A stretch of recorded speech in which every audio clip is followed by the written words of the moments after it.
So a clean sheet, a solid team performance and a place in the Kent Women's Cup final for another year. It's a good afternoon's work. Yes, very nice to get a win. And Herne Bay weren't to be underestimated this season. They're not used to losing. They've gone on a really long unbeaten run. But your side managed to control the tempo through massive durations of the game today. That must have been pleasing. Yeah, they're a good side. They're doing very well in their league. Potential for an upset, but we played very well. Kept the ball, moved it around nicely. At times we were a little bit negligent in our passing in the final third, but by and large we did well. When we spoke last weekend, you said you were after a good performance first and foremost before any talk of silverware or anything like that. Did you get the performance you were after this afternoon? Yes.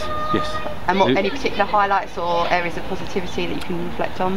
I thought Chloe did very well coming in. I like what the two substitutes did when they came on, but generally everybody did well. I was really pleased. And a few changes from your selection last week. Can you talk us through those changes and perhaps the tactics that you played today when you faced Herne Bay? The changes actually fell into place. Injuries, unavailability, which gave me the opportunity to give the younger players a chance. Tactically, it just fell very nicely and worked quite well. And talking about those younger players, obviously a start for Chloe, who's only 17 years old, making the step up into senior women's football. She played with such maturity this afternoon. Any words about her performance? She just did very well. She retained the ball, she showed good composure.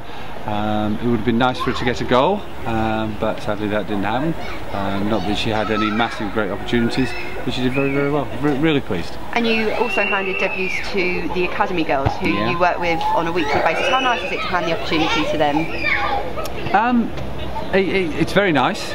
It's frustrating because they can only play at certain times in the season when the centre hasn't got games. Personally, I think that needs looking at. I'd like to see weekends where they are free to play spread equally throughout the season, not just a big month in January when games are likely to be called off. We have to ask the FA for permission for them to play. I think the FA have got to trust us that we would manage them well and manage them in the right way, because they do need senior football now and they're ready for it. What does it say though about the kind of player pathway that there is at the club now, that the girls from the reserves and girls from the academy can step in and make that kind of appearance on the first team and not look out of place? It's a credit to all the coaches and all the effort that the club put into the girls' centre of excellence, and there's other players that are coming in behind them at younger ages who will be good players for Gillingham ladies. So there's a bit of a break now until the first team's next fixture. Is that frustrating for you, or is it an opportunity to take this result and the confidence gained from it and go back on the training ground preparing for the battle that there will be in the Women's Premier League? It's frustrating. We do need games and we need to keep them coming thick and fast. The way things are with all the cup competitions, the postponements that other people have had, just makes it difficult. And I think we could be 3, possibly 4 weeks without a game now, unless fixtures are rearranged. There's nothing we can do about that. We'll just train hard and try and prepare for the next game. It's been a brilliant weekend for Gills fans, 2 wins in consecutive days, and a really nice weekend for you personally as you were welcomed to Priestfield as the club legend. Can you tell us a little bit about that experience? It was very nice.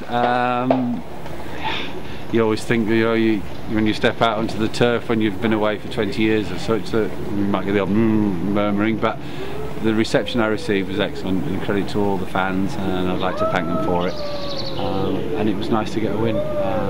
First team obviously gone up the table a little bit. If they can get another couple of wins, then that relegation will be put off, and hopefully we'll go on to better things.